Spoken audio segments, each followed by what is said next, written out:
juga terkait dengan berbagai macam kekerasan berbasis gender yang ada di Kristen mungkin ya, yang terjadi di agama Kristen. Kemudian pendidikan, beliau itu adalah lulusan S2 dari Jakarta Seminari ya, Theological Seminary.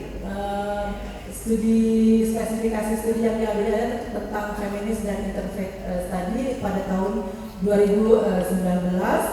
Kemudian beliau juga sebagai sekretaris dari Perwati ya, atau ATMI, itu organisasi perempuan LGBT. Mirip-mirip putih lah kalau bisa. Oke, itu dari 2019 sampai 2025, kemudian menjadi counselor dan trainer dari 2012 sampai sekarang di WCC Pasundan Durembang. Nah, itu Women Crisis Center ya, WCC itu Women Crisis Center Pasundan. Minum punya Durembang. siapa ya? Ini sangat terkenal sekali karena juga kita bagian dari advokasi Jawa Barat. Kemudian juga beliau sebagai pastor di Pasundan, gereja Pasundan ya, gereja Kristen Pasundan dari 2005 sampai sekarang. Beliau pasti dalam bahasa Inggris dan bahasa Indonesia. Nanti ini ada nomor telepon, email kalau misalnya ada yang ingin berkomunikasi secara lebih lanjut setelah kegiatan kita hari ini, juga disilakan ada semua kontak infonya. Nah, materi yang akan disampaikan oleh Ibu Pendeta Obetina itu terkait dengan wawasan kebangsaan ya. Jadi ini menjadi sangat penting apalagi di tengah dakwah kita hari ini ya. Wawasan kebangsaan untuk para dai mungkin menjadi penting karena kita berada sebetulnya sebagai warga, bukan sebagai muslim saja gitu ya, tapi juga kita sebagai warga bangsa, negara kesatuan dan yang di situ kita sebagai negara bangsa itu bagian dari warga negara Indonesia. Kita hidup bukan antar sesama Islam saja, bukan antara sesama kelompok di dalam Islam saja, tetapi juga kita berinteraksi dengan orang-orang di luar etnis kita, gitu ya, di luar agama kita, karena kita Indonesia itu adalah terdiri dari beragam etnis, beragam bahasa, suku bangsa, dan juga beragam agama. Jadi di sini kita perlu ketika kita menyampaikan dakwah-dakwah itu mempertimbangkan terkait dengan keragaman itu. Ya, terkait dengan keragaman, kemudian bagaimana cara kita untuk sebagai mensupport menghormati dan menghargai berbagai keragaman, dan sebenarnya tujuannya sebenarnya situ nanti kita bisa bekerja sama lebih jauh lagi terkait dengan perspektif agama lain itu. Oleh sebab itu nanti mungkin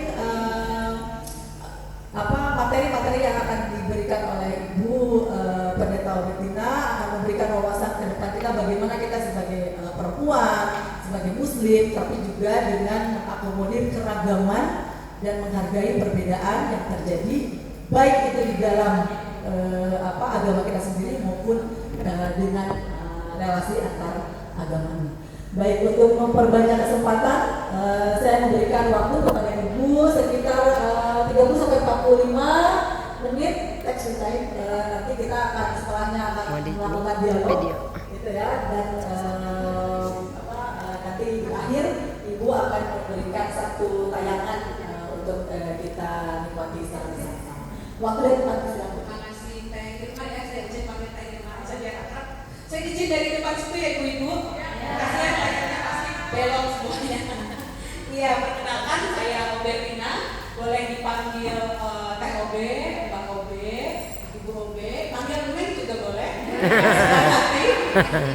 Meskipun saya keturunan Ambon, kelihatan ya dari mukanya, kulit gak eksotis, kalau rambutnya digerak itu ikal, tapi saya lahirnya di Bogor. Jadi orang tua saya itu guru impres ya, tahun 77 waktu itu Presiden Soeharto punya program guru-guru dari Jawa ini diberangkatkan ke Ambon. Ada punya saudara tinggal di sana, yang dari Ambon sana dibawa ke sini supaya terjadi pembauran ya. Dan itu orang tua saya datang tahun 77, saya lahir tahun 78. Kelihatan lah ya, sudah mulai keluar banyak. Iya, saya senang sekali, terima kasih teman-teman PWN Jabar. Saya belum lihat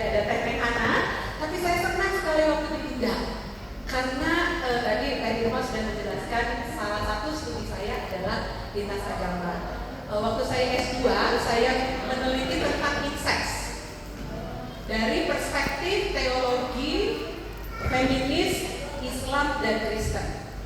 Jadi dua-duanya. Dan saya menemukan baik di Islam maupun di Kristen ternyata sangat membela perempuan, sangat membela anak-anak. Dan tesis saya sudah diterbitkan, sayangnya di Bandung sedang habis di rumah saya. Mungkin kapan-kapan bisa saya kirim. Saya bawa buku yang lain untuk kenang-kenangan. Diterbitkan oleh BPK Gunung Mulia. Bisa dicari. Saya kira di apa namanya itu ya, marketplace juga ada. Nah, saya akan memulai sesi saya dengan bertanya. Kalau saya tidak salah, ibu, teteh, kakak semua ada sekitar 60 orang. Saya ingin tahu dari 60 orang, berapa orang yang punya teman non-Islam? Punya teman non-Islam? Sudah ya? Oh, banyak. Non-Islam, jadi nggak harus Kristen ya. Bisa Buddha, bisa Katolik, Protestan ya. Siapa yang punya keluarga besar? Bukan orang besar. Ada? Boleh tahu teteh siapa keluarganya? Keluarganya itu tulang saya, Batak tetehnya baru apa? Orang Sunda. Ya, suami saya orang Batak. Jadi oh ya, orang berarti Kristen. Oh ya, ada lagi yang punya keluarga non Muslim. Cuma satu ya, teteh namanya siapa teh? Dari Aja enggak ya? Ibu teteh.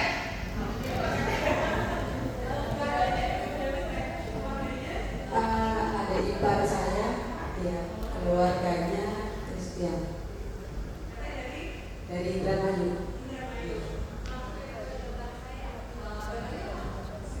Kristen ya, katanya dari Cirebon.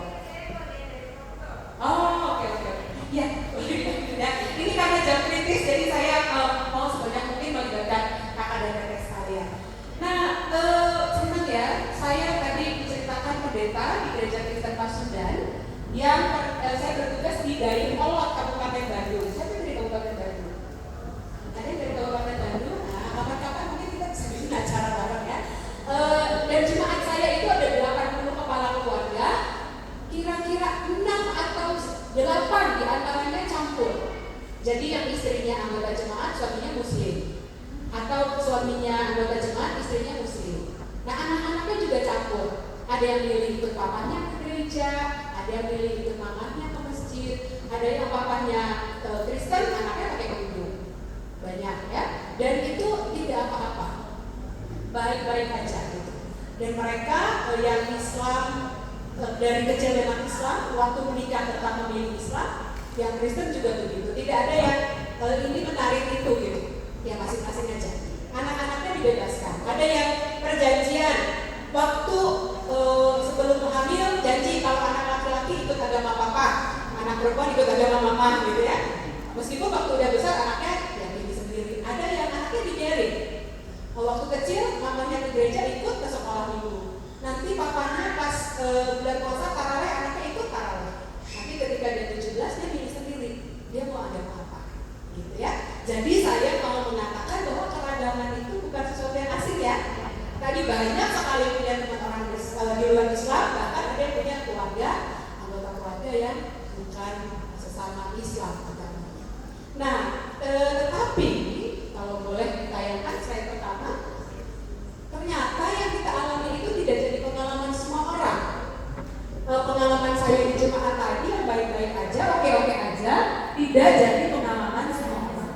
Saya mau menunjukkan di bagian pertama ini realitas atau konteks kita saat ini. PPT-nya nanti boleh dibagikan kepada ibu sekalian. Saya kutip ini hasilnya setara dan ini hampir semuanya ya. Dari 10 kota intoleran hanya 1 di luar Jawa Barat. Iya nggak sih?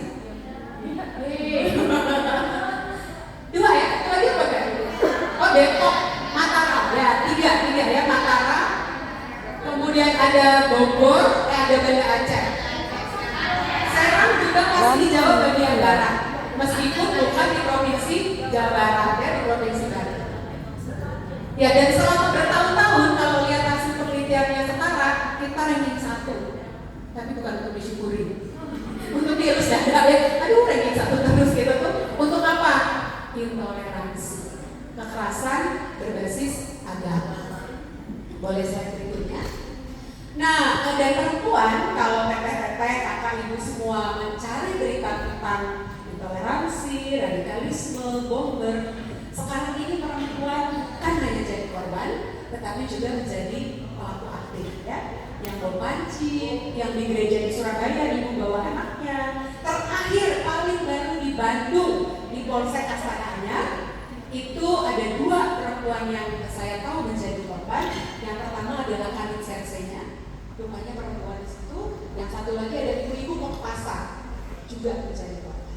Nah, di sini saya akan cerita sedikit pengalaman personal bagaimana perempuan menjadi korban dari intoleransi. Tadi saya sudah sempat cerita, orang tua saya datang ke Kabupaten Bogor sebagai guru, dan itu tahun 77 di kampung itu tidak pernah ada orang Kristen yang datang. Jadi keluarga saya adalah keluarga pertama. Nah, kami tumbuh di dalam komunitas di mana orang Kristen itu aneh, gitu ya. Nah, saya punya 3 orang adik laki-laki, dan waktu kecil pengalaman kami adalah dibully karena orang Kristen. Kalau jalan tuh diarak. Adik-adik saya kan tidak disunat ya. Jadi diarak, kayak sudah. Walanda disunat. Gitu kalau jalan mana-mana gitu. Walanda disunat, padahal kita hitam. Belanda dari mana gitu ya. Waktu mama saya cerita, rupanya sebelum kami agak besar itu udah berkenyang. Sebelum itu lebih parah lagi. Jadi mereka guru SD tinggal di rumah dinas, dan rumah kami suka dilempari, bukan hanya pakai kotoran hewan, tapi juga pakai kotoran manusia. Jadi saya tumbuh waktu kecil dalam komunitas yang seperti itu ya. Saya kira-kira sampai SD lah saya ingat. Nah, sesudah SD, berarti kan sudah sekitar 6-7 tahun, rupanya penerimaannya sudah semakin baik, dan syukur kepada Tuhan juga orang tua saya tidak gampang putus asa ya. Meskipun mereka diperlakukan seperti itu, mereka cari orang tua asuh, orang tua angkat. Jadi ada tokoh di kampung itu, sampai saya mungkin kuliah, mereka masih hidup, kami manggilnya Abah Sanamin. Jadi orang tua saya melabuhkan diri gitu ke mereka. Meskipun ditolak waktu awal-awal. Jadi setiap lebaran itu pasti mama saya bikin kue bolu, zaman dulu ya, nggak bisa beli, nggak ada toko, kampung, dan diantarkan ke rumah Abah dan Umi. Itu mulai dari mereka datang sampai kira-kira baru bisa benar-benar diterima mungkin 3, 4, atau 5 tahun sesudahnya. Dan itu pun karena ada satu peristiwa yang rupanya menggerakkan hati mereka. Jadi waktu ibu saya mengandung melahirkan adik saya yang ketiga, anak perempuan dari si Abah dan si Umi ini juga melahirkan, kemudian meninggal. Nah, si anak bayi nggak ada yang disusui. Kebetulan mama saya baru melahirkan. Jadi mama saya menawarkan, kalau mau sekalian saya susui. Jadi dari situlah diterima sampai saya nanti bertumbuh tuh dalam pengetahuan pengalaman. Ya kalau di kampung itu orang tuanya mama papa saya Abah dan Umi. Dan kemudian diterima sampai kemudian papa saya dan mama saya jadi kepala sekolah, papa saya jadi kepala dusun, mama saya jadi penggerak PKK dan lain sebagainya. Dan sampai kira-kira tahun 2000 akhir, awal tahun 1999-2000-an, betul-betul hanya keluarga kami aja yang Kristen di kampung itu. Tetapi udah sangat diterima. Kalau saya naik ojek malam-malam dan takut, karena semua anak murid mama saya, papa saya gitu. Oh itu anaknya Pak Johanis katanya, tolong dianterin gitu. Kalau naik angkot juga saya nggak takut. Baru akhir 1999 awal 2000 datang keluarga-keluarga lain yang juga mencari hidup di kampung itu. Itu pengalaman pertama. Pengalaman kedua saya alami tahun 2006, belum terlalu lama ya, di jemaat di GKP dari Polon. Dulu saya melayani di situ sebagai pendeta jemaat 10 tahun. Nah, GKP Jemaat Raya Polon ini adalah gereja yang sudah ada sejak tahun 1954. Jadi udah lama banget ya, ibu-ibu kakak-kakak. Nah, tadinya dia ada di dalam kompleks tentara. Di Raya Polon itu ada kompleks tentara, tapi tahun 2005 karena ganti kesatuan dia diminta pindah. Ada 2 gereja, ada 3 gereja di situ ya. Gereja saya, GKP, GPIB, dan gereja Katolik. Nah, gereja Katolik mendapatkan tanah persis di seberangnya asrama tentara itu. GPIB mendapatkan tanah di dalam asrama tapi di tempat yang sebelahnya. Kami karena uang kami terbatas, jadi dapetnya di kampung, agak masuk ke dalam. Tapi hubungan sama masyarakat di kampung itu baik. Jadi dari 95 sampai 2005 aman, baik ya, dengan ibu-ibu di situ. Bagus. Kemudian setiap lebaran malam takbiran karena gereja kami di depan jalan kampung, jadi biasanya takbirnya di situ. Lalu pakai mobilnya anggota jemaat keliling-keliling. Tapi tahun 2005 gereja kami ditutup. Ada sekelompok orang waktu itu menamakan dirinya AGAP, Aliansi Gerakan Anti Pembunuh Padat, dan BAP, Barisan Anti Pembunuh Padat.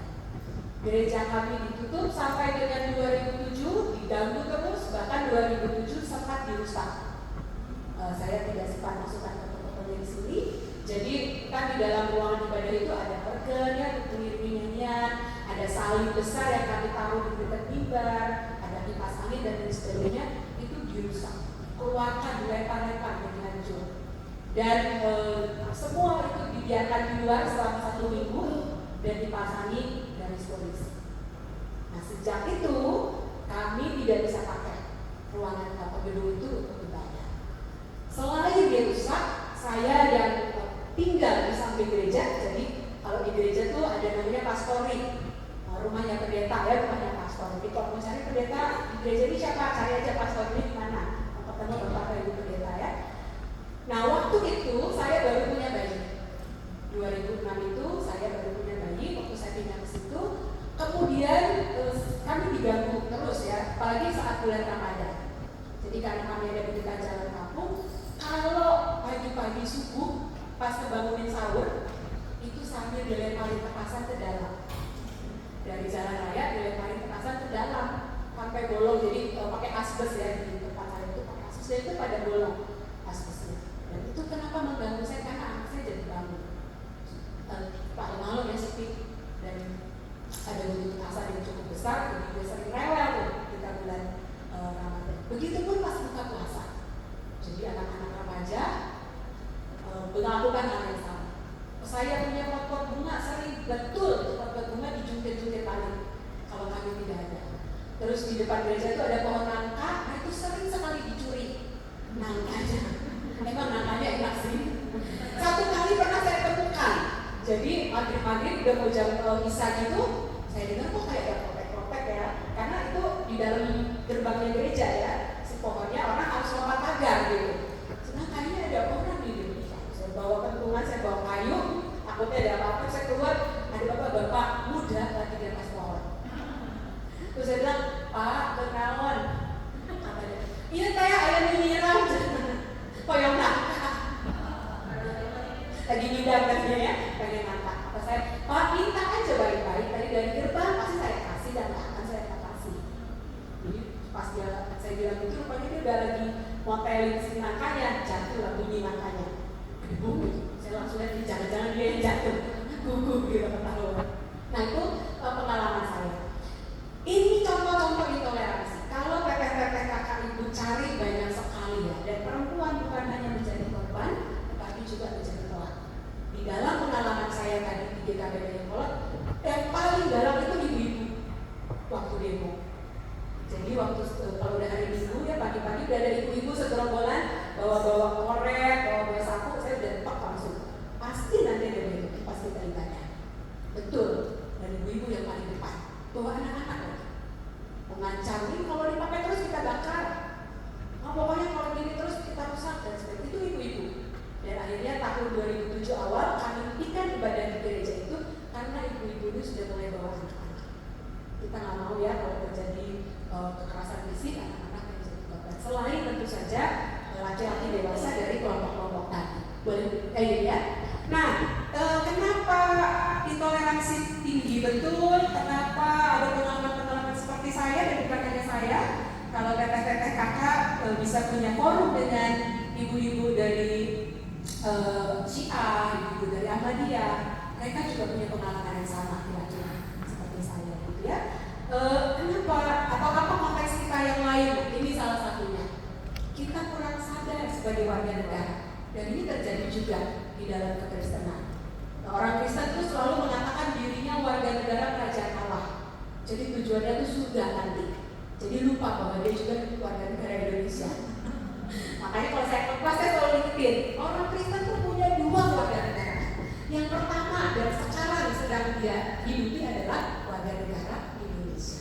Yang kedua yang akan dia hidupi nanti waktu dia meninggal dan kalau hidupnya baik baru warga kerajaan surga.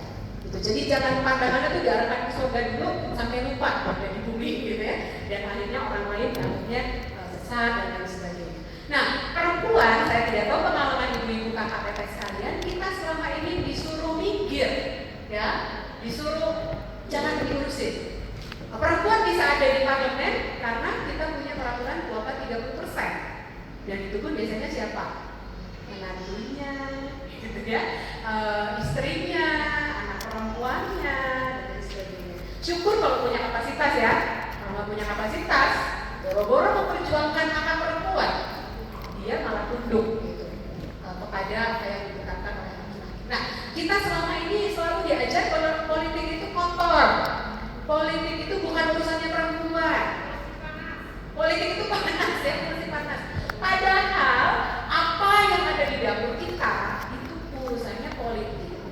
Harga cabai sekilo berapa sekarang ibu-ibu harga cabai? Saya nggak tahu harga cabai karena biasa belanja suami saya. Dia hobi ke pasar, 30.000 ya. Cabai keriting berapa cabai keriting? 90. Cabai keriting 90. Itu urusan politik. Yang penting harganya siapa? Kementerian Perdagangan. Supaya cabai murah urusannya siapa? Kementerian Pertanian. Jadi kalau kita ngomong politik, itu urusan kita ya. Dan kita pasti pernah dengar politik is personal. Selalu ya, apa yang sangat pribadi pada diri kita itu adalah urusan.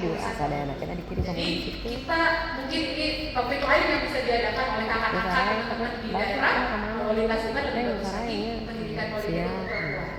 Apalagi menjelang kalau dilihat kan perempuan itu lebih banyak suaranya. Jumlah warga negara Indonesia itu lebih banyak perempuan. Tapi kita nggak punya suara. Suara kita disepil karena kita nggak punya pengetahuan, kita nggak punya pendidikan. Nah, yang berikutnya kita tahu. Padahal, tadi sebelum itu ada yang kecurigaan. Boleh sebelumnya balik satu lagi. Nah ini intoleransi tinggi karena kecurigaan atau prasangka antara pemeluk agama karena kurangnya ruang-ruang penciptaan. Saya pernah menjadi koordinator satu program namanya Youth Interfaith Camp yang diadakan oleh gereja saya kerjasama dengan Jakatarup, terkenal ya Jakatarup di Bandung. Dan kami mengadakan kemah pemuda lintas iman setiap tahun mengundang 100 orang anak muda, pemuda-pemudi dari seluruh Jawa Barat. Kalau ada teteh-teteh, ibu kakak yang ingin, Bu Pendeta saya mau dong anak-anak muda dari pesantren saya atau dari daerah saya ikut acara campnya boleh. Tahun ini kalau saya tidak salah September atau Oktober. Dan alumni-alumninya itu sudah jadi aktivis-aktivis lintas iman, aktivis-aktivis perdamaian. Nah, kecurigaan yang tinggi sering kali saya temukan ketika saya memfasilitasi kegiatan ini. Jadi ada dua sesi, yang satu namanya kafe religi. Kafe religi itu semua pemimpin agama yang ada di Bandung, termasuk mereka yang mungkin kita belum pernah dengar, Bahagi misalnya, Sunda Wiwita dan sebagainya itu ada di meja-meja di dalam ruangan, kemudian orang boleh keliling. Nah, saya biasanya jadi penjaga kafenya Kristen Protestan. Dan sering sekali saya dapat pertanyaan dari anak-anak muda, terutama yang bukan Kristen. Pertanyaannya gini, Bu Pendeta, benar nggak kalau hari Minggu itu orang Kristen pas ibadahnya minum darah segar sama makan daging mentah? Wah, serem banget ya. Saya bukan kanibal, saya bilang. Kami memang merayakan perjamuan kudus. Dan perjamuan kudus itu menggunakan roti dan anggur. Rotinya itu sari roti, roti yang dibeli di warung. Anggurnya itu anggur khusus, anggur perjamuan yang biasa kita beli di toko buku Kristen, yang alkoholnya kecil. Dan kalau ada ibu bapak yang tidak bisa minum anggur, kita sediakan air putih atau teh. Jadi nggak ada tuh, saya belum pernah minum darah segar atau makan daging segar gitu ya. Kalau mau saya bilang boleh, nanti pasti ada perjamuan kudus di gereja saya boleh datang jadi observer.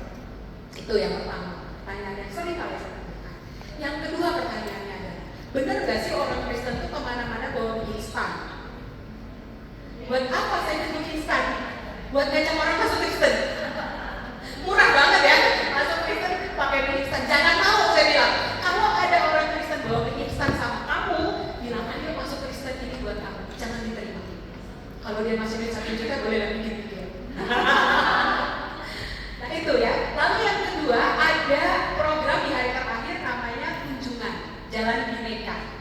Jadi kita pergi ke masjid, pergi ke gereja Katolik, pergi ke gereja Protestan, ke Vihara, ke Kuildaship di jalan sekitaran Kebonjati dan di Bandung itu ada jalan kaki biasanya.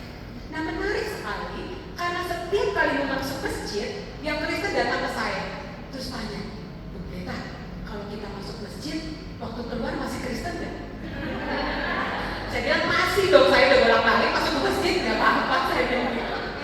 Nggak gampang masuk Islam, saya bilang ya. Susah masuk Islam itu, harus mengucapkan 2 kalimat syahadat, yang laki-laki harus disunat, saya bilang. Nah ternyata yang Islam pun sama pertanyaannya kepada pendamping-pendamping yang Islam. Begitu masuk ke gereja, ragu-ragu dia tanya, kalau kita keluar masih Islam nggak? Terus kata Kang Wawan biasanya, Wawan Gunawan dari Jakarta, ya masih mah katanya, yang gampang jadi orang Kristen itu. Kalau udah besar, udah dewasa, harus belajar namanya katekisasi selama 1,5 sampai 2 tahun. Kalau udah katekisasi ada ujiannya, kayak orang skripsi, ada wawancara oleh pendeta dan pengurus. Kalau benar-benar mau masuk Kristen dengan segala konsekuensinya, baru kamu bisa dibaptis. Saya ini kalau gitu udah berapa kali dong murtad kata Kang Wawan, karena dia bolak-balik masuk ke gereja ya, karena ngasih ceramah dan lain sebagainya. Kecurigaan itu kuat. Tentu ada banyak pertanyaan lain juga. Nah, berikutnya, tadi ini sudah ya, yang berikut. Nah, padahal ibu bapak, kakak, ibu-ibu dan kakak teteh semua, tadi Teh Irma sudah mengatakan kita ini saudara sebangsa. Saya lupa bahasa Arabnya. Apa itu namanya? Itu dia. Ya, saudara sebangsa. Ada saudara seagama, ada saudara sebangsa. Kita nggak ada warga negara Belanda ya? Ada nggak? Atau warga negara Nigeria gitu? Nggak ada ya? Semua KTP-nya KTP Indonesia ya? Kalau punya paspor juga paspor Indonesia. Jadi itu sama ya, ada 2 kesamaan ibu-ibu dan saya. Yang pertama sama-sama warga negara Indonesia. Yang kedua sama-sama perempuan yang punya pengalaman spesifik perempuan, dan saya belajar banyak sekali dari sahabat saya Nyai Rofiah. Ya, dengan keadilan hakiki perempuan ya, teorinya. Gitu. Jadi itu yang menyamakan kita. Indonesia ini kaya banget ibu-ibu sekalian. Kita punya banyak sekali wilayah kita sangat luas, dan waktu saya searching untuk persiapan bahan ini, ternyata ya bisa dibayangkan Kalimantan itu jauh lebih luas dari Thailand. Satu pulau lebih luas daripada satu negara. Apalagi itu Pulau Sumatera itu lebih luas dari Jepang dan 4 kali lebih luas dari Taiwan. Emang Taiwan itu kecil banget ya. Kalau lihat di peta ini cuma kayak segaris saja. Ya 14 kali lebih luas dari Taiwan. Lalu mana lagi? Bali ya, yang kecil dibandingkan Pulau Jawa, dia 5 kali lebih luas dari Hong Kong. Bayangkan. Kita dari sini ke Papua, saya pernah ke Papua ngasih materi di FKUB Provinsi Papua Barat. Saya dari Jakarta itu naik pesawat subuh yang jam 2:30, nanti baru sampai di Manokwari itu sore, akan sore. Jadi lebih cepat ke Singapura atau ke Bangkok daripada ke Papua. Mama papa saya sekarang tinggal di Kupang, dan kalau saya lihat tiket ya mau pergi kunjung itu kayak sedih gitu. Kenapa lebih gampang saya ke Kuala Lumpur daripada saya ke Kupang? Lebih murah tiketnya. Bahkan waktu pandemi lebih murah ke Korea daripada ke Kupang. Saking luasnya kita ya, Indonesia ini luas banget gitu. Kemudian kita juga memiliki banyak pulau. Di tahun 2020 katanya ada 16.771 pulau yang sudah teridentifikasi. Belum lagi yang belum teridentifikasi. Jadi kaya sekali. Kemudian sumber daya alam kita juga, apa sih yang ada di Indonesia ya? Kayak lagunya Kus-Plus, bukan lautan. Nah ketahuan ya tahun berapa lahirnya ya? Kalau lagu itu katanya dilempar aja si batu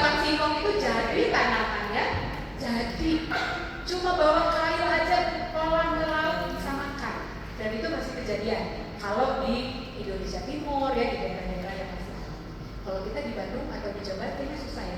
Kecuali kakak teteh semua punya kebun di rumah. Nah, saya dan suami sedang mencoba menghidupi hidup yang lebih sehat dengan berkebun organik. Kami ada kebun organik mangga di Indramayu, ada sawah juga di Indramayu organik, tanpa pupuknya dan lain sebagainya. Di rumah ada kangkung, ada sawi. Rasanya tuh lega ya, nggak ngeluarin duit untuk masak sayur, tinggal petik tuh lega gitu. Kita tuh kaya sekali. Dan selain seperti tadi flora dan fauna juga sumber daya alam yang lain, mineral. Makanya investor bodoh-bodoh masuk ke Indonesia ya. Kalau kakak teteh pernah ke Sulawesi, itu udah kayak negara Cina. Karena semua orang di situ satu kampung itu hampir semua orang Cina. Saya pernah naik pesawat dari Palu kalau saya tidak salah ke Jakarta, mungkin 3/4 isinya itu orang Cina, pekerja-pekerja yang tambang gitu ya di Polewali sana. Nah, kemudian juga kita sangat beragam. Suku di Indonesia ini katanya, saya akan mencontohkannya, ada 1.300 suku. Orang Sunda aja macam-macam ya. Ada Sunda Indramayu, ada Jawa Indramayu ya. Di Jawa Barat aja bisa ada Baduy, ada macam-macam. Di Kalimantan begitu, di Sulawesi begitu dan lain sebagainya. Bahasa daerah juga kita ada 718 bahasa.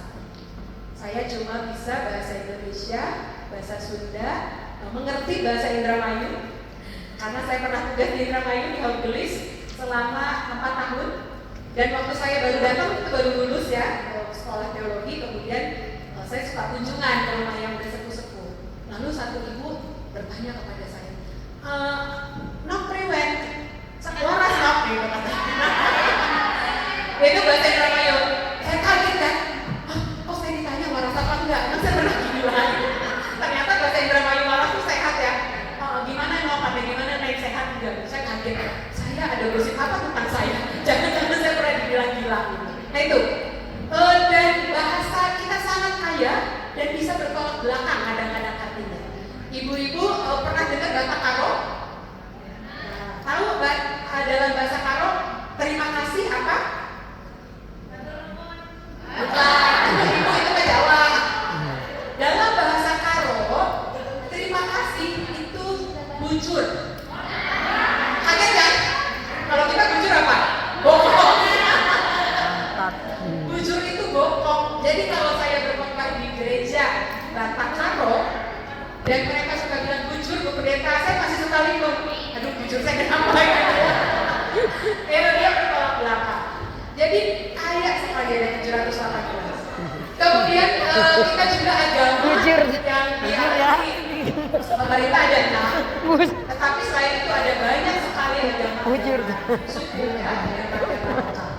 Kemudian gender juga beragam. Cuma yang kita tahu laki-laki perempuan, tetapi ada variasi-variasi di antaranya. Dan di Makassar itu ada 5 gender yang biasa mereka kenal. Nanti boleh di searching aja untuk pengetahuan.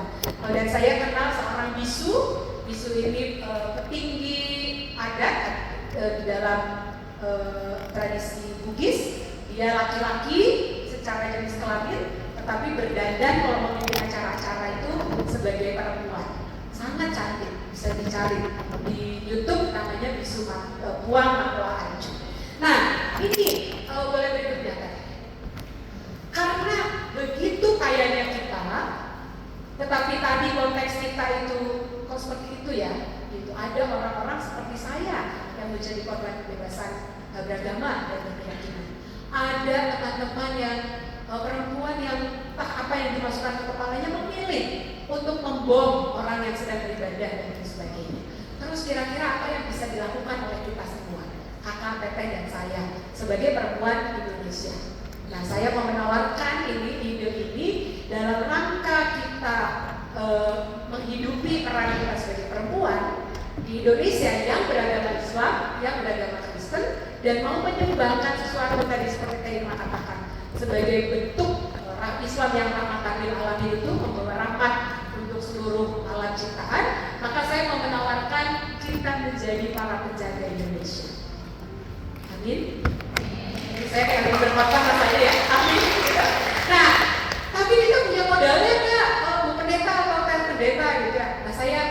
pikir ada beberapa modal, nanti kakak dan teteh ibu boleh tambahkan juga. Modal-modal itu menurut pengalaman kakak dan teteh sekalian. Yang pertama ini sudah saya sebut ya. Kita nggak ada yang warga negara Belanda, nggak ada warga negara Mesir juga nggak ada ya. Warga negara Arab Saudi juga nggak ada, warga negara Amerika juga nggak ada. Kita semua warga negara Indonesia. Indonesia ini adalah rumah kita, rumah teteh, kakak dan saya. Yang mau nggak mau kita harus usahakan gimana kita bisa hidup bareng di rumah ini. Karena kalau nggak bisa hidup bareng, diusir mau pergi kemana? Saya misalnya diusir, saya mau kemana? Kalau saya pindah misalnya ke Timur cuma bisa 3 bulan, habis itu saya dideportasi, dibalikin lagi. Saya pergi ke Hongkong, tinggal di Hongkong sama. Begitu visa saya habis, saya harus balik. Dan itu kejadian pada teman-teman kita, saudara-saudara kita kerja migran. Indonesia banyak pengalaman itu ya. Jadi Indonesia adalah identitas pertama kita. Begitu kita lahir di tanah Indonesia, kita jadi orang Indonesia. Baru kemudian, seingat saya di dalam tradisi Islam, begitu ada bayi lahir, dia diazanin ya di telinganya. Dan disitulah mungkin menjadi Islam bayi itu. Kalau saya ada lama sedikit orang Kristen. Nanti dia jadi Kristen waktu dia dibaptis. Ada yang umur 6 bulan, ada yang umur 1 tahun. Jadi Indonesia adalah identitas pertama. Karena itu, kalau kemana-mana saya selalu mengenalkan diri saya orang Indonesia, saya beragama Kristen. Bukan sebaliknya. Saya orang Kristen yang hidup di Indonesia. Identitas saya yang pertama adalah saya Indonesia yang beragama Kristen. Itu modal kita bersama. Yang kedua, mestinya kita bisa menemukan di dalam agama kita nilai-nilai yang bisa menjadi landasan. Dan saya rindu ingin banget dengar dari kakak-kakak semua, dalam Islam apa sih? Di mana sih suratnya yang mendorong kita untuk menjaga Indonesia? Di dalam Kristen misalnya di kitab Yeremia ada perintah Tuhan oleh Nabi Yeremia kepada orang Israel, usahakanlah kesejahteraan kota kemana kamu aku tempatkan. Karena kesejahteraannya adalah kesejahteraanmu juga, kesejahteraan anak cucumu juga, kesejahteraan keluargamu juga.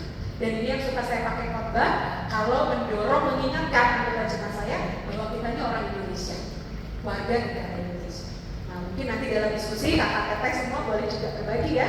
Dalam Islam ada nggak ayatnya yang mengingatkan bahwa saya itu harus mengusahakan kesejahteraan tempat negara di mana saya ada, gitu ya. Kemudian kita punya Pancasila sebagai dasar negara. Dan ini di forum-forum internasional sering dibangga-banggakan. Karena nilai-nilai Pancasila inilah yang menjadi perekat. Saya boleh aja orang Kristen, kakak teteh orang Islam, tapi Pancasila menjadi panduan hidup kita bersama sebagai warga negara. Lalu sebagai perempuan, kita punya naluri untuk memelihara dan membela kehidupan. Apalagi yang sudah pernah melahirkan, yang sudah pernah mengandung ya. Baru-baru ini saya ikut training yang diselenggarakan oleh Taman Indonesia, dan kami belajar dari seorang perempuan Pakistan yang melakukan atau memulai komunitas di daerahnya untuk tidak ikut-ikutan mendukung yang berperang. Caranya bagaimana? Apa yang membuat dia bisa begitu? Karena waktu itu dia dan teman-teman perempuan di kampungnya itu disuruh menjahit pakaian-pakaian untuk tentara itu yang banyak kantong-kantongnya. Dapat order dia, lalu waktu dia ditanya ini, dia tanya ini untuk apa? Oh ini untuk pergi berperang. Dan saya lupa namanya, nanti saya coba saya cari. Perempuan ini mengatakan saya tidak mau lagi menjahit itu, karena saya tidak mau nanti anak saya laki-laki memakai pakaian itu untuk berperang. Saya tidak mau kesusahan saya 9 bulan melahirkan hamil dan kemudian saya melahirkan dan bertaruh nyawa untuk kemudian dia mati di medan perang. Jadi perempuan memiliki naluri untuk membela dan menjaga kehidupan.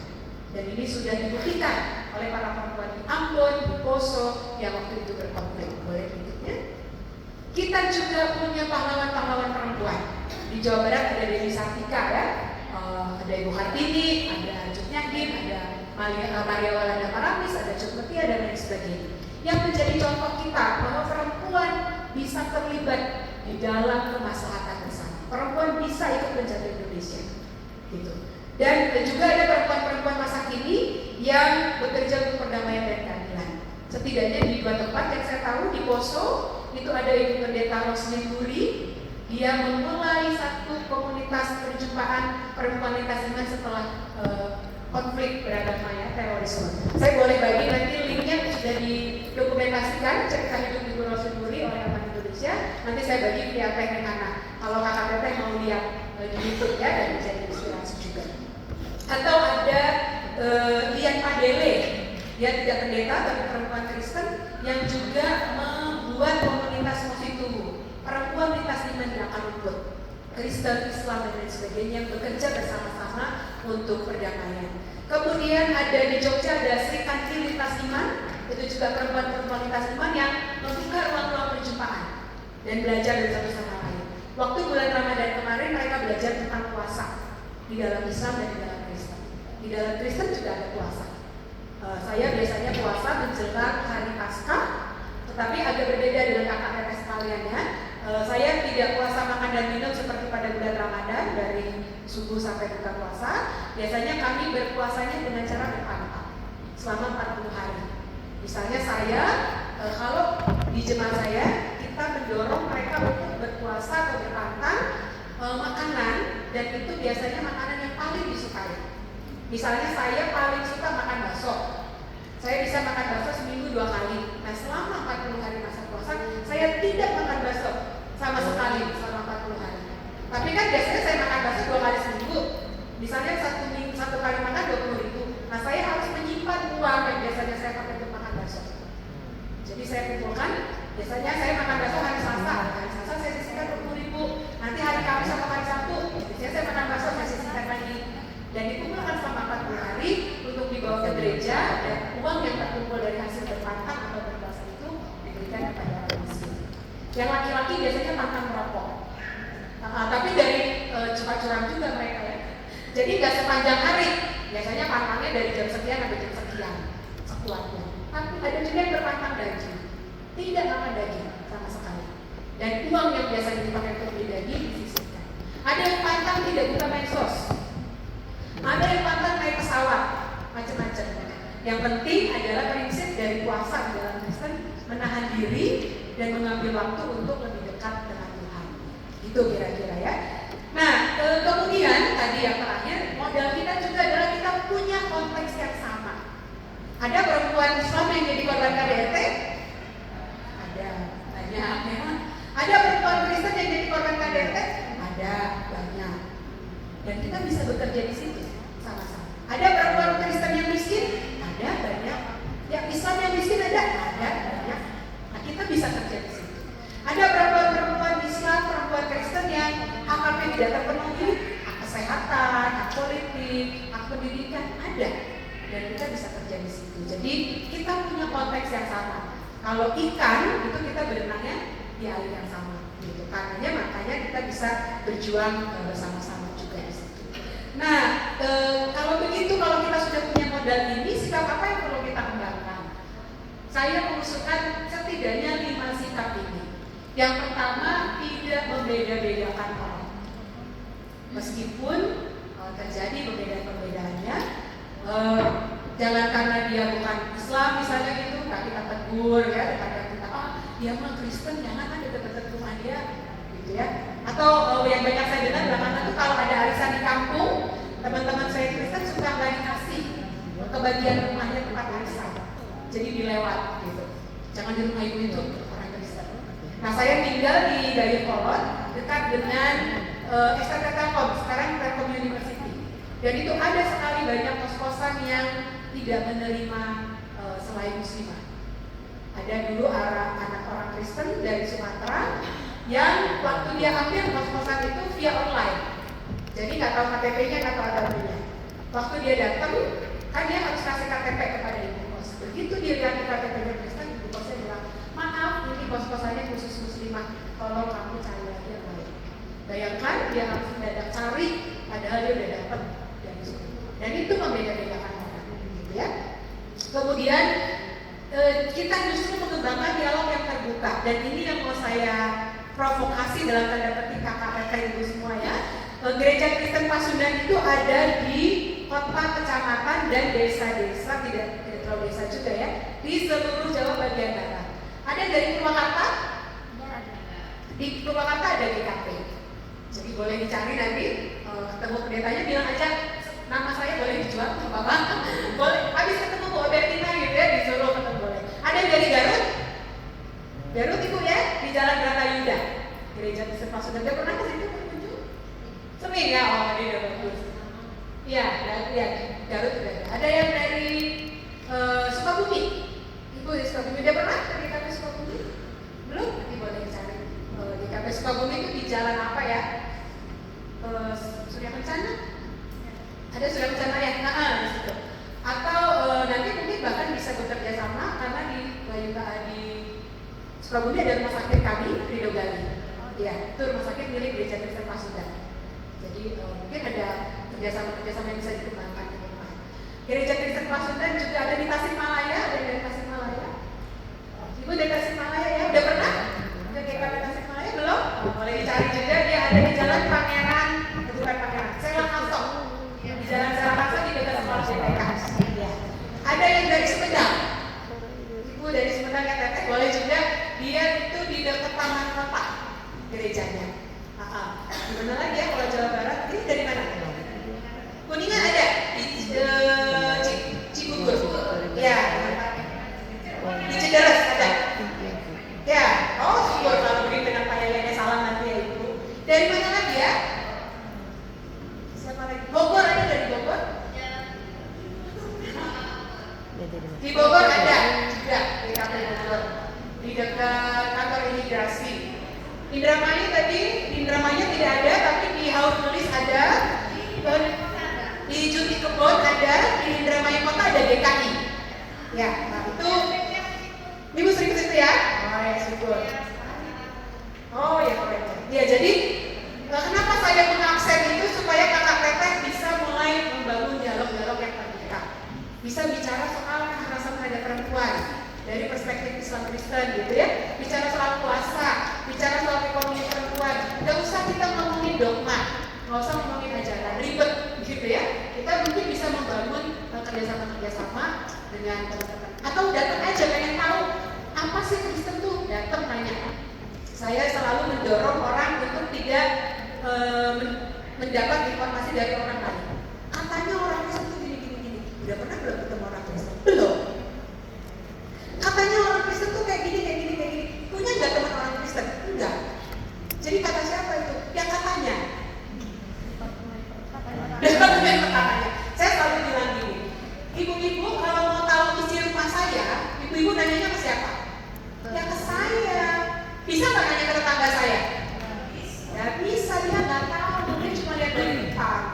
Oh kayaknya di rumah Bu Bertina ada ini nih, ada ini. Tapi dari luar. Kan dia nggak tahu kan ya. Itu makanya saya selalu mendorong tanya pada yang punya rumah. Kalau mau tahu tentang Islam, tanya kepada orang Islam. Mau tahu tentang Kristen, tanya kepada orang Kristen. Mau tahu tentang Buddha, tanya kepada orang Buddha. Kemudian yang berikut, mencari persamaan dan mempercakapkan perbedaan. Tadi ya, sama-sama ada puasa, tapi puasanya kayak gimana sih? Yang Islam, yang Kristen, gitu ya. Kemudian membuka ruang-ruang perjumpaan. Dan ini yang di Kota Bandung sendiri baru mau dimulai, sudah ada 2 kali kegiatan. Kami sedang mau bikin namanya Sekolah Perempuan Perdamaian. Nah, jadi kalau di Kota Bandung boleh nanti dapat kontak saya dari Teh Neng atau di profil saya tadi boleh dibagikan, boleh dihubungi. Dan kami baru ada acara kemarin bulan Maret training, kemudian nanti rencananya juga di November ada acara lagi perempuan lintas iman, semuanya dari situ. Karena kalau tidak begitu kita tidak punya ruang-ruang perjumpaan. Nungguin Departemen Agama nggak akan dikerja-kerjain. Nungguin siapa lagi, bupati kerja juga, camat juga enggak ya. Padahal mestinya mereka kalau menurut saya ya, pejabat-pejabat negara yang punya sumber daya untuk membuka ruang-ruang perjumpaan itu. Dan hari ini saya sengaja pakai ini baju dinas saya sebagai pendeta. Dan di sini kalau kelihatan ada ini ya golongan, ada namanya kolar. Jadi saya sengaja pakai ini dan bawa kolar. Kalau ada kakak teteh yang mau foto dengan saya dan bilang aku punya logo bersama pendeta, boleh. Sebagai salah satu contoh membuka diri terhadap ruang-ruang perjumpaan. Jadi saya tidak pakai dari tadi, nanti saya dikira berkhotbah. Sedang membuat kakak teteh sekalian. Nah, ini pakaian pendeta laki-laki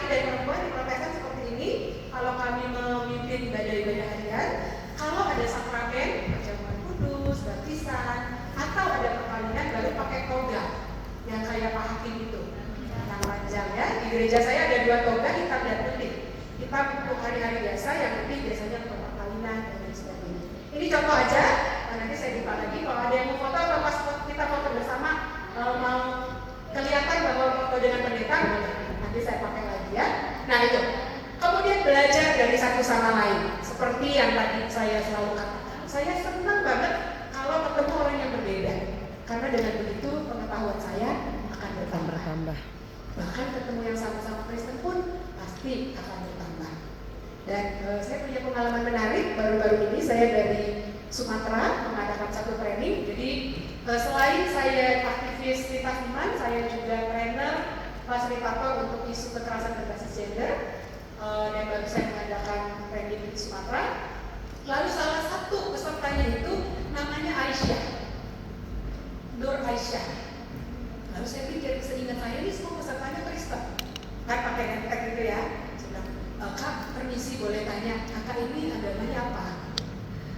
Oh saya Kristen. Oh ya dari gereja apa Kak? Dia sebut satu nama. Dan saya ini pendeta. Jadi pendeta namanya pendeta Nur Aisyah. Menarik ya. Saya bilang, Kak foto dong foto. Supaya saya bisa tunjukin gitu ya. Kenapa bisa begitu? Karena neneknya Muslim dan neneknya yang kasih dia nama itu.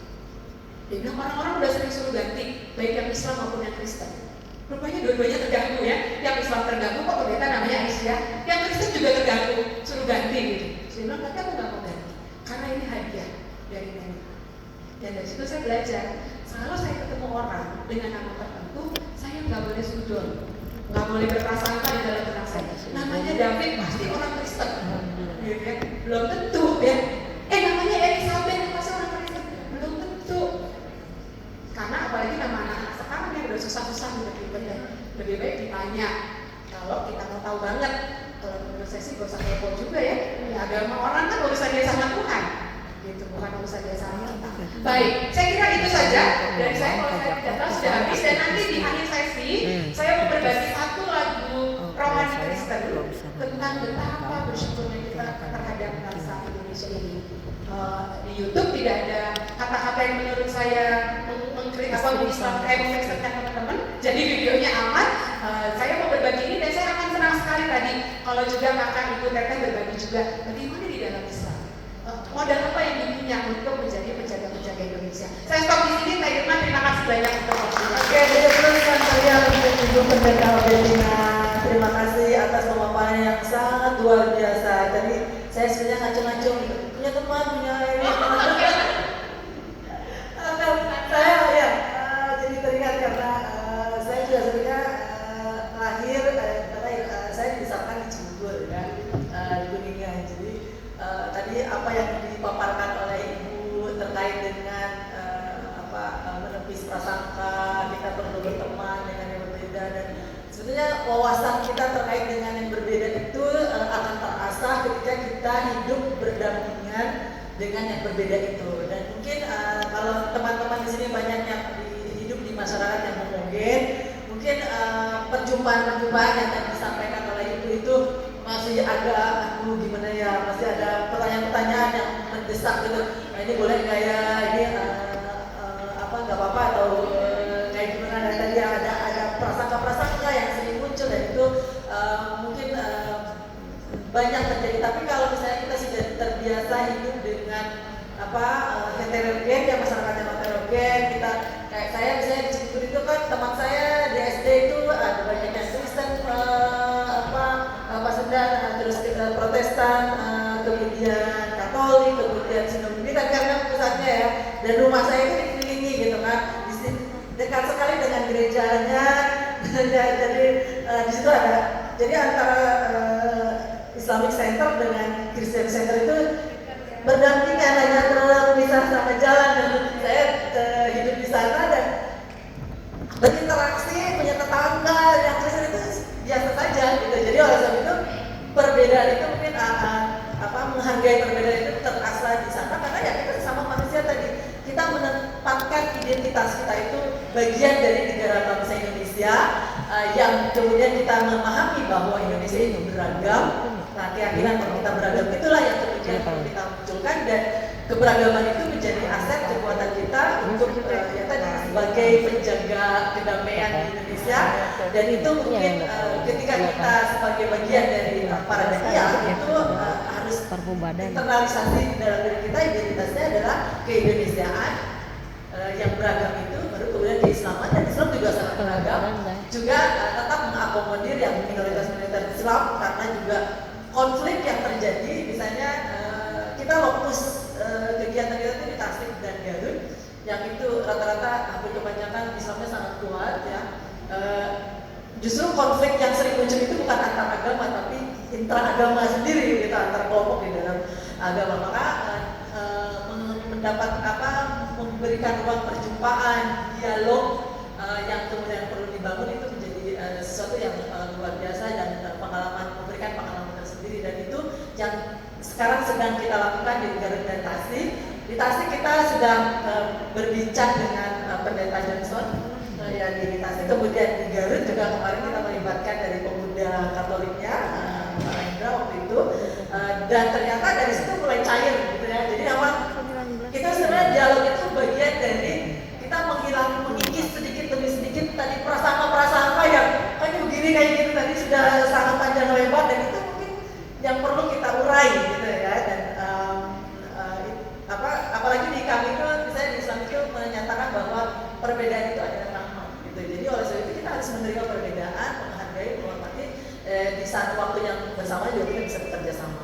Baik, untuk mungkin di antara sahabat-sahabat semua masih penasaran, ingin mendapatkan pendalaman, mari kita buka dialog ya. Yang pertama 3 penanya dulu. Saya melihat 1 di situ, 1 di sini. Bukan sekarang saya. 1 di belakang. Jadinya 4 deh. Di sini 2, di sini 2 dulu ya. 1, 2 di row kedua dan row pertama. Itu dulu yang di pojok sana. Teteh sana dulu ya. Ayo, yang udah pegang ya, udah kamu deh. Nanti kita tampung dulu atau ya. Assalamualaikum warahmatullahi wabarakatuh. Nama saya Nani Sri Wahyuni dari PC Kabupaten Sumedang. Salam perdamaian Ibu. Pemaparan Ibu sangat menambah wawasan saya tentang keberagaman dan toleransi beragama. Namun ada satu yang ingin saya tanyakan berkaitan dengan ada satu kasus yang baru-baru ini ada di kampung saya, yaitu ada seseorang ibu ya, perempuan, karena datangnya perempuan, itu menyebarkan selebaran yang kebetulan dikasihnya ke ibu warung. Katanya dia nggak sempat baca, tapi tetangga saya sempat baca apa isinya. Katanya itu ada kata Allah-Allahnya gitu ya. Saya tegur aja, kenapa nggak dibaca dulu biar tahu isinya, dan biar biasa ngasih tahu ke yang lain, oh iya isinya gini. Sampai itu dibicarakan dengan MUI kecamatan di daerah saya, dan menjadi ya lumayan kasus yang menjadi perbincangan. Yang ingin saya tanyakan, apakah itu oknum atau memang ada misi tersendiri dari agama tersebut untuk mengajak umat kami, umat Islam untuk masuk secara sembunyi-sembunyi. Apa itu namanya? Misionaris. Ya, itu saja Ibu yang saya tanyakan. Sebelumnya terpunten sekali saya menanyakan ini, tapi memang sangat ingin tahu gitu ya Bu ya. Terima kasih. Wassalamualaikum warahmatullahi wabarakatuh.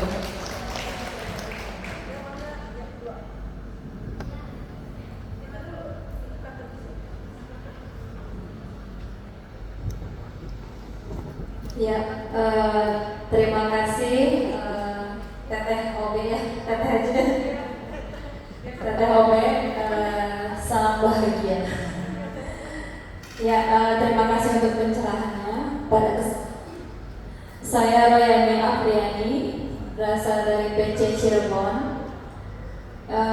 Yang ingin saya ungkapkan dalam kesempatan kali ini adalah salah satunya bagian refleksi dari pengalaman yang pernah saya alami. Dari kecil itu memang bestie saya itu orang non-muslim. Jadi ada yang Buddha, ada yang Kristen, baik Katolik maupun Protestan. Nah, pengalaman kecil itu akhirnya mengikat, pengalaman menyenangkan, karena ternyata teman-teman non-muslim itu justru yang membela saya. Karena ketika masa kecil itu ada pengalaman yang sebenarnya sih kalau diingat sekarang itu bukan hal yang buruk ya. Cuman saat saya masih kecil itu saya menerima bully. Contoh misalkan tadi seperti seperti Teteh Obeng ceritakan, kamu Belanda kolonial gitu. Nah saya juga sama, kamu anak Belanda ngapain di sini gitu. Kamu gak pantas sekolah di sini. Tapi justru teman-teman yang non-muslim itu yang membela saya. Gitu. Nah akhirnya di situ saya mendapatkan sebuah pengalaman, oh ternyata teman yang selain muslim itu juga menyenangkan. Gitu. Sampai akhirnya saya beranjak dewasa dan pindah ke Cirebon. Saya punya juga teman dekat, dia juga Katolik yang sangat taat dan kami suka saling curhat. Misalkan dia punya permasalahan-permasalahan tertentu dan kebetulan suaminya muslim gitu. Dan dari pengalaman tersebut saya menangkap bahwa semua agama itu hakikatnya sama. Ketika seseorang betul-betul menganutnya, artinya tingkat spiritualitas terhadap keagamaan yang dia anut itulah yang termanifestasikan dalam perilaku tadi gitu. Karena ternyata setelah cerita banyak hal-hal yang sama ya, sama, hanya redaksinya yang berbeda dan metodenya yang berbeda, tapi tujuannya sama. Nah, saya dapat mengambil hikmah atau pelajaran dari situ bahwa agama itu atau seseorang penganut terhadap agama apapun, ketika tingkat spiritualitas dia tinggi, dia akan sangat-sangat toleransi dan visi utama dia adalah saling membahagiakan dan mendamaikan, karena itu visi sebuah agama. Nah, pertanyaan saya terkait profesi Teteh Obe ya, salah satunya sebagai aktivis gender juga, kemudian di gereja juga aktif gitu. Apa strategi pendeta itu sendiri untuk meningkatkan spiritualitas di dalam diri penganutnya? Karena banyak juga yang hanya beragama Kristen misalkan, dengan minimnya spiritualitas mereka dan akhirnya melakukan tindak-tindakan yang tidak terpuji gitu. Kemudian yang kedua, saya hanya ingin mengkonfirmasi Teteh. Saya beberapa kali melihat di dalam gereja itu ketika dibaptis, kenapa banyak pendeta laki-laki yang berperan? Karena sangat riskan ya, untuk kekerasan seksual gitu. Saya melihat gadis remaja ketika ingin dibaptis terus dia masuk dalam air, pakaian semua dibuka, dia sebenarnya merasa risih. Tapi beberapa pendeta itu mengelilingi dan dibuka, terus tangan dia begini-gini gitu ya, seolah-olah menghalangi, tapi dibuka lagi gitu kan, karena harus ditenggelamkan kepalanya dengan adat itu. Nah, akhirnya saya agak tergelitik terkait itu ya, Teteh ya. Nah, ini hanya sekedar ingin konfirmasi, apakah memang rutinitas itu atau kegiatan tersebut harus pendeta laki-laki atau sebenarnya ada perempuan gitu, atau minim? Karena itu kan sangat riskan untuk pelecehan dan segala macamnya. Terima kasih Teteh untuk pencerahannya.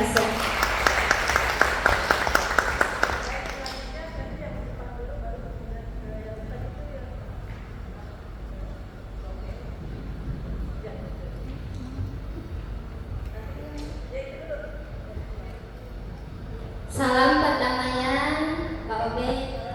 Perkenalkan, nama saya Nenjuaria. Saya dari PC Kabupaten Cianjur. Sekarang ini banyak kasus-kasus konflik antar agama, seperti di mana di India, dan yang belum berakhir itu Israel dan Palestina. Mungkin mereka demikian karena mereka tidak menyadari bahwa sebenarnya ada yang lebih dijunjung daripada agama, yaitu apa? Kemanusiaan. Nah, bagaimana cara kita seorang dai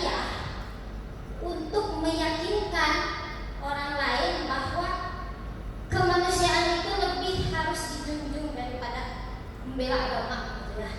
Apalagi di Indonesia ini kan ya beragam masyarakat yang beragam agama, suku dan bangsa, suku dan budaya maksudnya. Terus yang ingin saya tanyakan, di dalam hukum Islam seorang tokoh boleh mengucapkan selamat Natal ya, selamat Hari Paskah, pokoknya mengucapkan selamat hari raya agama yang lain.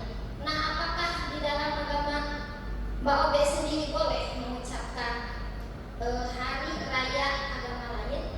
Ya, terima kasih.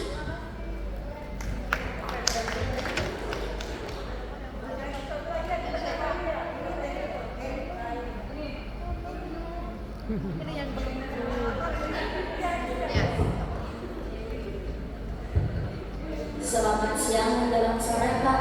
Sebelumnya saya sudah cek dulu Kak Obed itu ternyata sudah diikuti oleh Mbak Nurrobiah ya, sama Aman Indonesia juga. Saya ingin menanyakan, jadi ini masih jauh sih sebetulnya dengan konteks atau problematika yang ada. Jadi di kampung kami itu atau di desa masih termakan dikotomi 3 ur, sumur, dapur, dan kasur untuk perempuan. Nah, jadi dibatasi, udah kamu itu adalah fokus di ranah domestik, publik mah laki-laki. Apakah sama kemudian di Kristen juga ada subordinasi atau diskriminasi untuk perempuan? Terima kasih. Habibah dari Subang. Ya, terima kasih ya sahabat-sahabat semua. Pak dulu ya, saya tahu ini panel ini bertanya semua dan pertanyaan itu luar biasa menarik. Tadi yang saya katakan yang pertama terkait dengan berita misionaris, yang kedua terkait dengan bagaimana menaikkan spiritualitas dan proses terkait dengan pendeta-pendeta laki-laki yang membaptis, yang ketiga terkait dengan meningkatkan dan lebih memunculkan aspek kemanusiaan daripada konflik antar agama. Kemudian yang terakhir terkait dengan domestifikasi perempuan, apakah juga di Kristen ada? Ya, terima kasih, keren banget ya. Tepuk tangan dong buat semua pertanyaan. Keren. Terima kasih Teh Nani, Teh Royani, Teh Neng Juaria, sama Teh Habibah ya. Jadi yang pertama mungkin ini saya menjawab Teh Nani dengan Teh Royani terkait kekristenan ya. Jadi sama seperti di Islam, Kristen juga beragam. Di Indonesia ini ada banyak sekali denominasi atau cabang-cabang. Nah, kalau ingin belajar boleh juga ya kapan-kapan khusus tentang kekristenan di Indonesia. Atau kalau mau baca langsung bisa baca bukunya Pak Yan Aritonang. Itu tentang kekristenan di Indonesia ini ada 2 garis besar gitu ya, yang biasa disebut ekumenikal. Seperti gereja saya dan di situ ada yang evangelikal. Nah, ini namanya macam-macam. Di ekumenikal ini aja yang anggota PGI atau Persekutuan Gereja-Gereja di Indonesia sekarang ada 93 sinode. Sinode itu kantor pusat. Nah, setiap sinode dia ada gereja-gereja lokal. Jadi sangat beragam.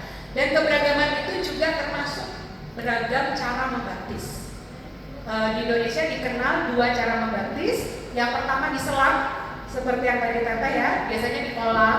Yang kedua dipercik. Gereja saya memakai yang cara percik. Jadi biasanya ada mangkok disiapkan, gitu isinya air, terus saya masukin tangan di mangkok, kemudian saya memercik kepala si anak atau orang yang dibaptis dengan menyebutkan formula Tritunggal. Yang diselam juga gitu, dengan menyebutkan formula Tritunggal. Nah, di dalam kekristenan sendiri soal baptis, percik dan selam ini juga debatable gitu ya. Ada yang gereja mengatakan nggak sah kalau cuma dipercik, karena Yesus juga baptisnya diselam. Nah, biasanya kami suka kalau gitu selamnya nggak sah kalau di kolam, sahnya harus di Sungai Yordan, gitu ya. Jadi bukan soal cara gitu kita bilang, tapi soal formula itu. Jadi kalau udah dibaptis dalam darah Tritunggal ya udah sah, mau dicelup, mau dilempar, mau diapain, mau disembor gitu. Juga perdebatannya kalau nggak ada air, mau pakai apa kalau nggak ada air? Pakai tisu basah boleh nggak gitu? ada apa namanya teh ya, kalau misalnya diskusi soal satu peraturan atau pasal tertentu. Nah, itu di Kristen juga ada. Jadi yang kayak gitu-gitu diomongin, nanti inilah kesepakatannya gitu kan. Ini fatwanya kira-kira gitu. Nah, jadi betul memang dan selain itu di gereja juga mungkin masih paling banyak laki-laki. Dan memang terjadi juga kekerasan berbasis gender, kekerasan seksual. Yang paling baru itu kasus di Timor, Nusa Tenggara Timur, itu seorang vikaris itu calon pendeta. Jadi untuk menjadi pendeta itu lulus dari sekolah teologi 4 tahun, praktek magang 1,5 tahun sampai 2 tahun, baru bisa diresmikan jadi pendeta. Nah, ada satu kasus dan masuk TV itu di Kupang sana, dia mencabuli termasuk memperkosa, melecehkan secara seksual 6 atau 8 anak perempuan. Dan diproses secara hukum dengan pendampingan teman-teman di sana dan hukuman mati sudah jatuh kondisinya. Dan itu memang dalam baptis itu juga rentan terjadi pelecehan. Kalau si pendeta, terutama pendeta laki-laki nggak diisi ya, nggak diinput gitu ke keadilan berbasis gender. Misalnya, ketika dibaptis, apalagi bayi, itu biasanya menggendong ibunya. Nah, yang menggendong ibunya pada gereja-gereja suku misalnya ya, kayak gereja orang Batak atau gereja dari Sumatera kebanyakan, acara atau prosesi baptisan tuh hampir sama dengan orang nikah. Jadi pergi ke gereja dandan, habis pakai kebaya dan sebagainya. Bahkan di gereja saya pun yang di Jawa ini, kalau orang dari Sumatera asal suku Batak biasanya begitu. Untuk menghormati momen itu sebenarnya ya, karena habis itu ada acara keluarga. Nah, ini sering kami obrolin sama teman-teman laki-laki. Tolong kita bilang, kalau pas baptis itu matanya dilihat, jangan kemana-mana gitu. Karena ada banyak ibu yang seringkali mengeluh si Pak Pendeta nggak lihat, jadi yang disentuh bukan kepala anaknya, tapi payudara ibunya. Iya. Jadi nggak lihat gitu kan, dia mungkin perhatiin teks dan dia hafal kan, ada formula yang harus dibilang.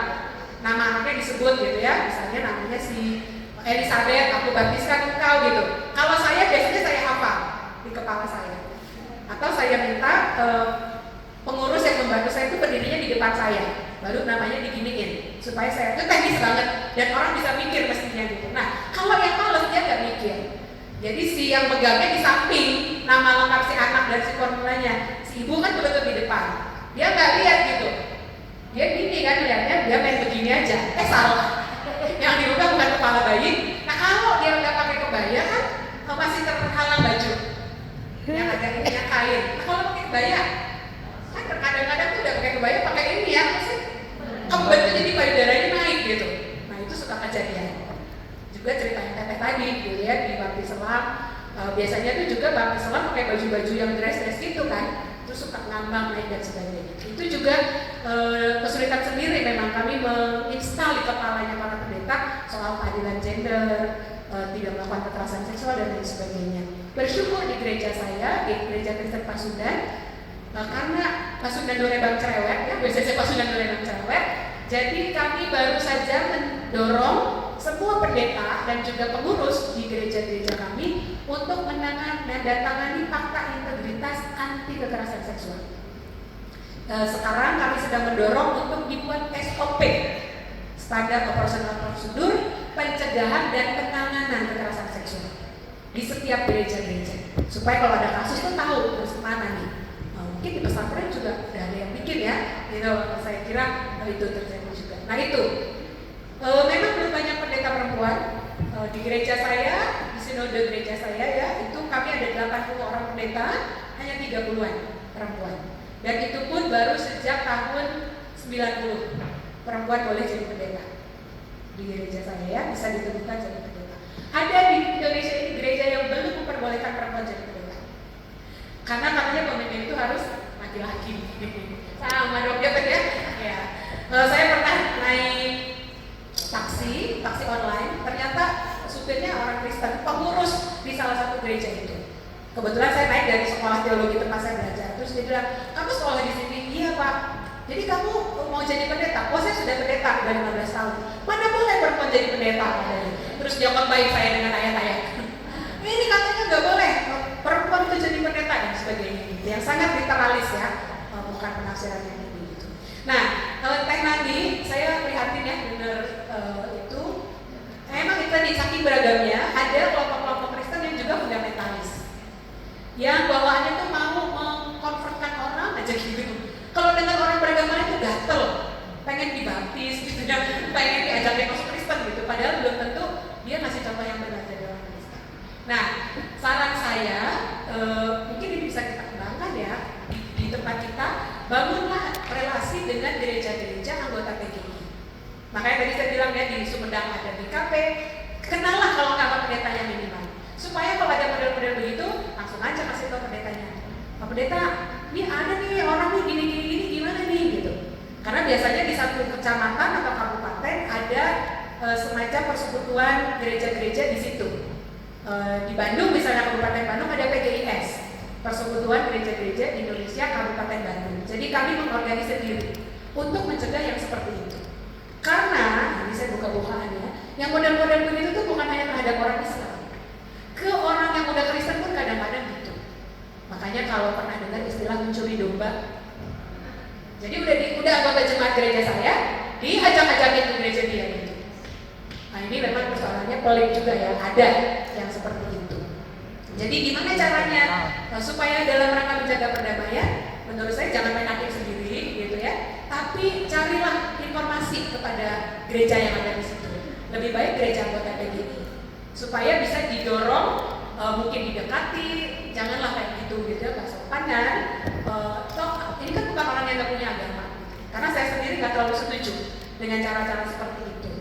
Tapi tadi itu ada orang-orang yang mau memang menambah jumlah pengikutnya gitu.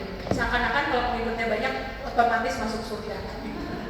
Padahal enggak ya. Membawa jiwa-jiwa terus jadi masuk surga gitu enggak juga.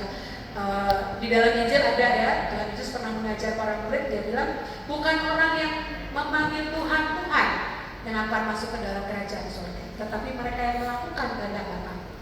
Gitu. Jadi saya rajin berdoa pun bentuk saya masuk surga gitu kalau itu saya nggak benar dan membuat orang lain menjadi korban. Begitu. Kemudian untuk mengembangkan spiritualitas, tadi saya sudah ditolong oleh Kak Irma ya. Jadi kami juga mengembangkan penafsiran yang lebih lebih manusiawi mungkin gitu ya. Kita punya metode namanya membaca Alkitab dengan mata baru. Karena kami sadar selama ini kami terutama perempuan itu mendapat pengetahuan tentang kitab suci, pengetahuannya sudah dikonstruksi dibangun oleh laki-laki. Dan laki-laki itu dalam sejarah kekristenan adalah laki-laki dari barat. Teolog-teolog kita tuh orang Amerika, orang Belanda, orang Eropa gitu, yang tidak punya pengalaman seperti kita di Asia, yang berjumpa dengan keragaman, kekerasan, dan lain sebagainya. Jadi nggak cocok pembacaan mereka sama pengalaman hidup kita, gitu. Makanya kami membaca ulang teks-teks kitab suci itu dari pengalaman hidup di Indonesia, pengalaman hidup di Asia, terutama pengalaman hidup perempuan. Gitu. Jadi namanya itu membaca kitab dengan mata baru. Dan saya menggunakan metode itu di mana-mana. Waktu saya khotbah hari Minggu, waktu saya mungkin kalau di Islam pengajian ya, ibadah-ibadah rumah tangga yang di rumah-rumah, yang ada diskusi setelah itu gitu ya, atau ibadah perempuan aja, pengajian kaum ibu-ibu gitu, itu saya pakai metode itu. Dan untuk meningkatkan spiritualitas anggota jemaat saya selalu mendorong mereka melakukan perjumpaan-perjumpaan. Jadi kalau saya khotbah atau ngasih tausiah gitu ya di ibu-ibu, saya selalu bilang, ibu-ibu sadar nggak? Kita nih nggak bisa enggak ya, harus membangun hidup bersama. Kan kita nggak bisa mau beli sayur nanya dulu tukang sayurnya agamanya apa. Agamanya apa bang? Islam, nggak jadi beli. Kan nggak bisa gitu ya. Atau ibu-ibu, ini kalau di Dayakolot tuh toko emas biasanya punya orang Tionghoa, Katolik ya, Protestan, beberapa yang saya tahu. Mau beli emas tanya dulu, Ci agamanya apa Ci? Katolik, nggak jadi beli emas sama Cici. Kan enggak ya. Atau saya bilang, coba ibu-ibu orang Kristen lagi ngiris bawang, keiris tangannya darahnya apa? Merah. Ibu-ibu Islam lagi ngomong bawang, keiris tangannya darahnya apa? Merah juga. Bukan kuning, bukan ungu ya, sama. Nah gitu. Jadi saya mengajak, berusaha menolong umat yang saya dampingi untuk melihat nilai-nilai yang lebih tinggi seperti tadi, bahwa kita ini sama-sama manusia, sama-sama ciptaan Tuhan yang Maha Kuasa. Ya dia sakit, saya juga sakit. Dia susah, saya juga susah. Dan saya bersyukur COVID meskipun menyulitkan kita semua di beberapa tempat, jadi ini ya, jadi apa tuh namanya? Cara untuk mendekatkan. Minimal di kompleks saya.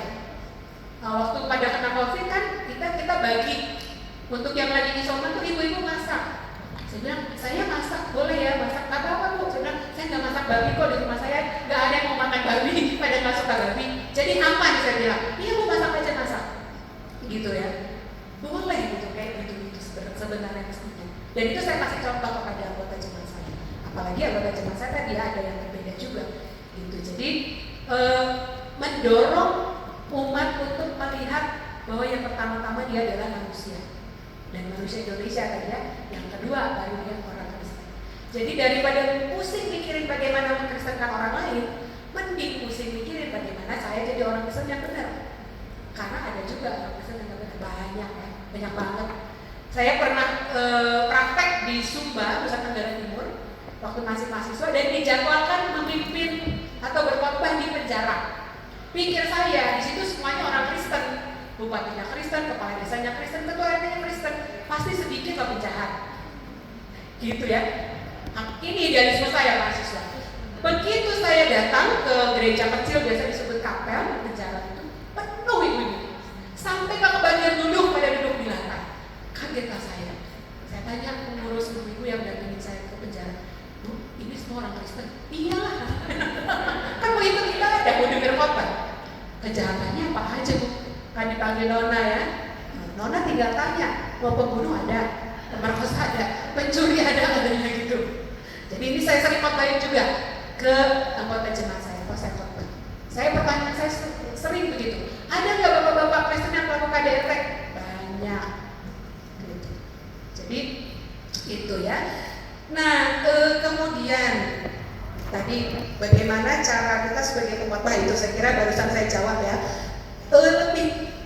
Lebih mungkin nanti ini bisa jadi saya tadi baru minta materi apa boleh nggak saya dapetin modulnya karena di Kristen rasanya saya nggak tahu PGI udah pernah ngeluarin apa belum tapi ini keprihatinan saya juga bahkan gereja Kristen Pasundan itu belum banyak yang membangun relasi-relasi lintas agama gitu belum banyak yang cari dong di situ kesampaian apa sih ketemu dong sama kiainya sama nyainya gitu ya yang ibu pendeta ketemu sama nyainya ngobrolin masalah kampung kita apa ya?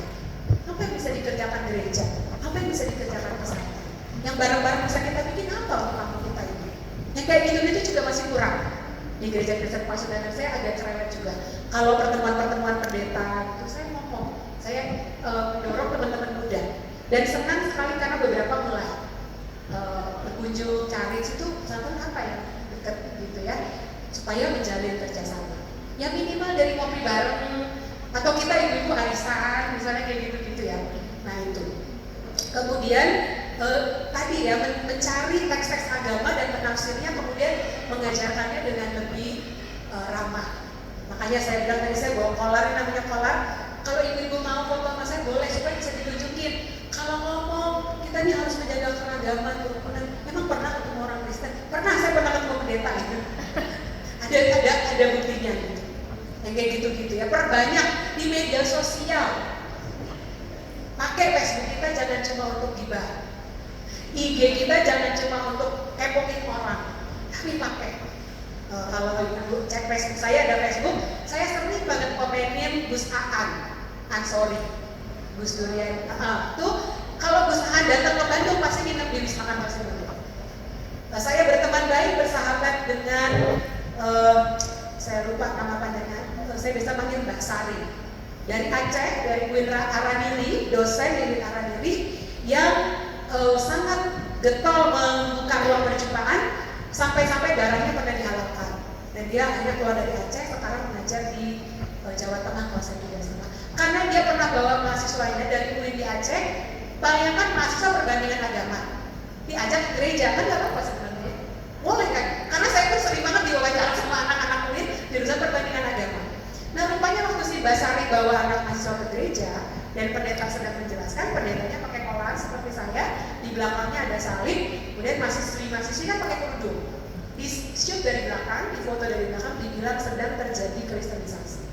Dan itu disebarluaskan, bahkan sampai kampusnya pun dipercaya, dan si Mbak Sari pernah dihalalkan dananya sampai mengungsi menginap di rumah teman pendeta di Jakarta. Kayak gitu-gitu. Bertemanlah sebanyak-banyaknya dan